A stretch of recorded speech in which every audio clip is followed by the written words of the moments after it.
Right. And that changes everything. It can mean a powerful faction is trying to gain influence over the Liyue Harbor. That's the worst-case scenario. But all too often, the most pessimistic speculation turns out to be closest to the truth. Someone's trying to gain influence over the Qixing? That sounds serious. What should we do? Even if we asked Jiri about it, surely there's no way he'd admit it. First, we need to find out who's supporting him. Don't worry, I've got a plan. Remember the current affairs and planning stage of the assessment? Since the successful candidate is duty-bound to implement their plan after taking office, their manifesto tells us their stance on key issues. Whoever is secretly helping Jiri must be seeking to benefit from his actions after his appointment. So, we should be able to find some hints in Jiri's manifesto on who we're dealing with. Come on, let's get back to Yenshang Tea House.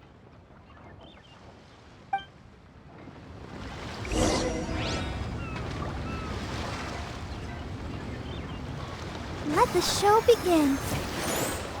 Go, Barbara, go!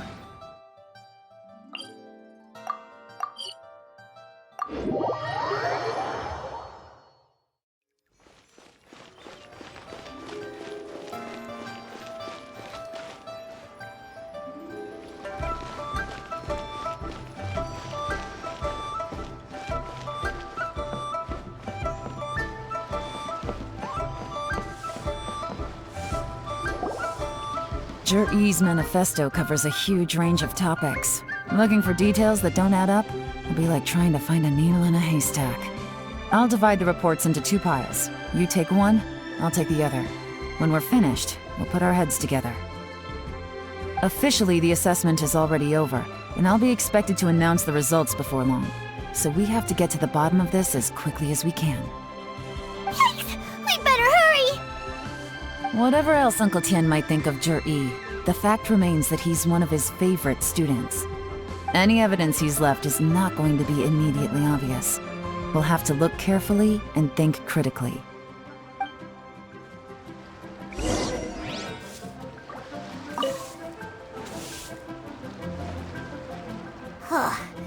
Even though Yelan took half, this is still a lot to get through. Well, we gotta start somewhere.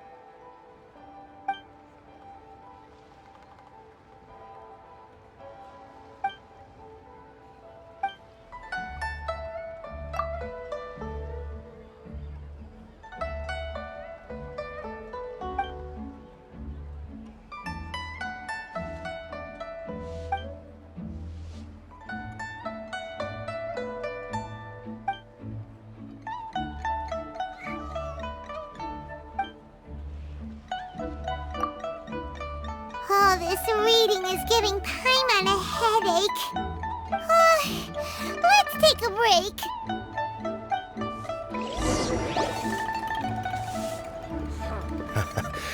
Looks like I'm the first one back, as usual. Oh, hey! It's one of Yelan's little helpers, Shanghua! If you're back, that means you finished investigating Qianwei, right? You betcha. I visited all the commerce guilds and gathered a wealth of information. Every time they asked me to leave, but I always had another trick up my sleeve. Don't drag this out. Just tell us your findings. Yes, Lady Yelan. To summarize my findings, most people who've had interactions with Qianwei will start out complaining about how proud and arrogant he is, but then go on to give a generally positive appraisal of him. The young master of the Feiyun Commerce Guild said that Qianwei appears arrogant, but he's very scrupulous in the way he works. Once he signs a contract with somebody, he treats them fairly regardless of their background. Who'd have thought? Is it possible that his reputation is fake? is there any way you can check the accounts of the businesses under his name? In theory, that should be very difficult. But here's the thing. I asked around and found out that almost all of Qianwei's accounts are open to the public.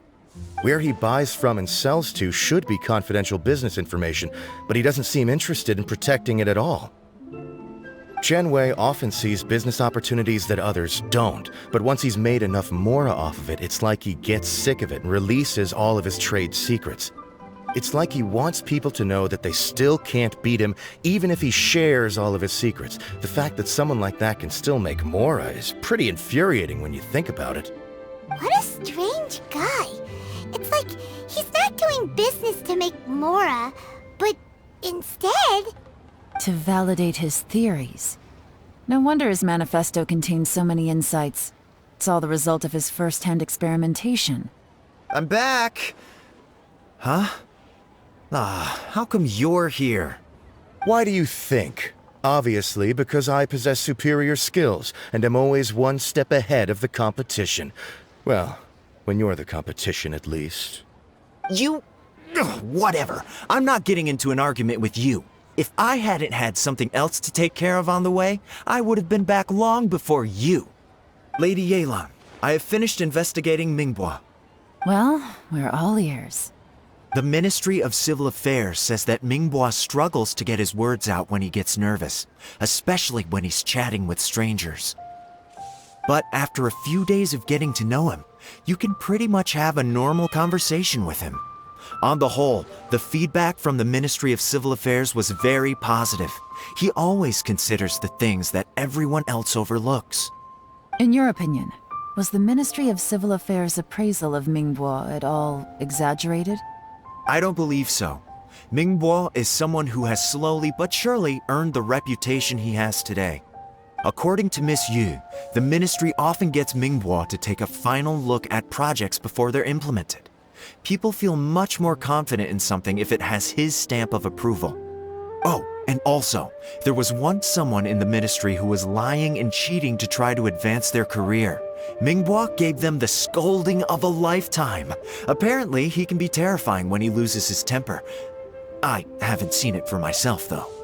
Whoa, that's hard to imagine. Like I said before, things are not always as they appear. Ah, so that's what you meant by that. I'm starting to get it now. Thank you both. You're free to go now.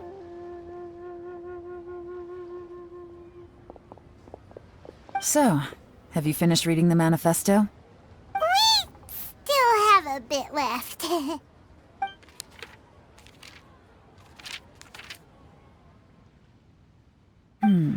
I can't see any immediate problems looking at the individual entries.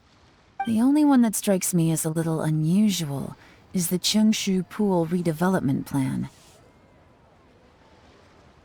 Qiangshu Pool has always been home to many secrets. Plus, Ajdaha once wrought havoc there, so there are even more secrets buried deep underground. At some point, a rumor began to go around that there is great treasure buried beneath Qiangshu Pool. A long time ago, with the approval of the Qixing, a mining team conducted an exploratory excavation there.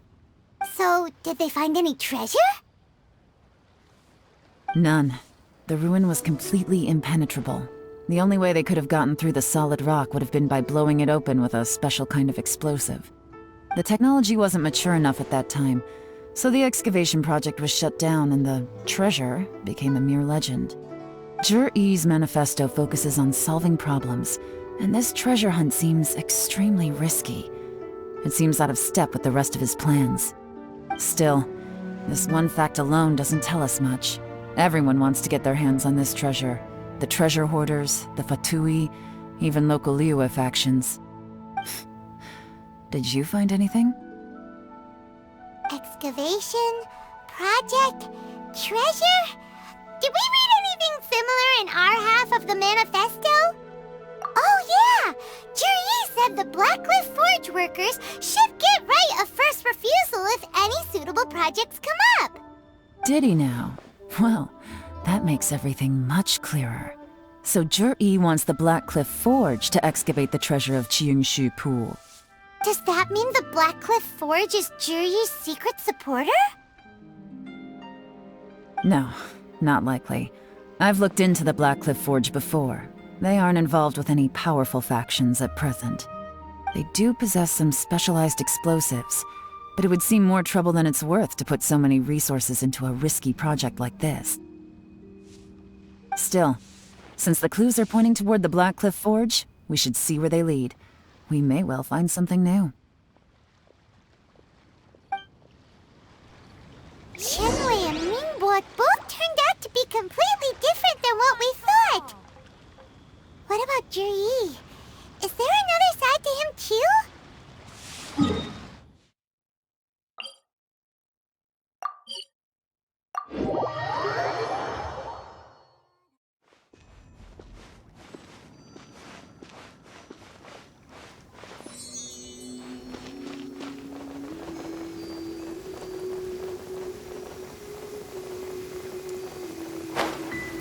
Don't stay out in the rain for too long. You'll catch a cold.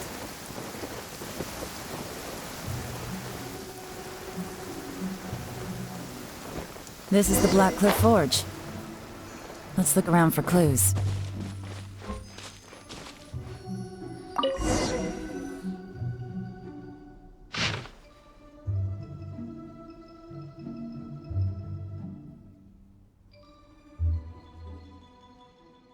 What's this? A diary? From the back, it looks like a ledger, but it seems they also use it as a site log.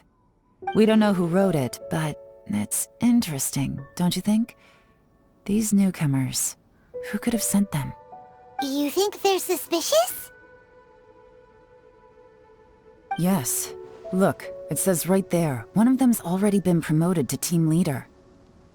At this rate, by the time the Qingshu Pool redevelopment plan is ready to roll, they'll be the technical backbone of the team. That'll give them the chance to take a lot of liberties. They can copy any secret texts or steal any treasure they find underground. Imagine if we didn't suspect anything. By the time Zhiyi recommends the Blackcliff Forge for the excavation project, at most we would maybe do a fresh background check on the place. No red flags if all they did was change some key staff.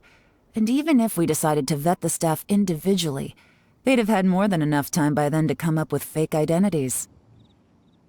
That's the advantage of planning this far in advance.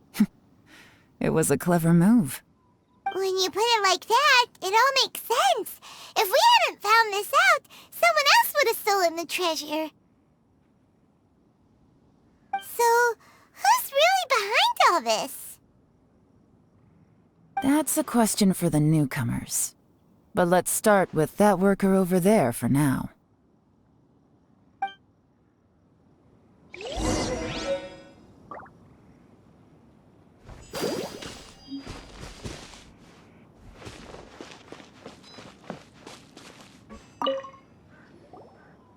Excuse us. We want to ask you about the newcomers.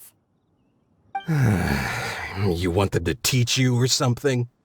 I gotta say, these newcomers are in tip-top shape. Fast learners, too. They're picking up all the skills unbelievably fast. My only complaint is that they're always going out drinking at night, but they never let us join them. I guess they just need some time to adjust. I'm sure we'll get to know each other over time. They go out drinking. This area isn't exactly renowned for the nightlife. I'm guessing it's a long trip to the nearest tavern. You got that right. They tell me they go all the way back to Liyue Harbor to drink at Wanmin Restaurant. It rained after work today, so they actually stuck around at the site for a while. But as soon as the rain stopped, they went out drinking again right away. Hey, you're only young once, right? I say, if they can hack it, let them at it. Interesting. Let's go talk somewhere else.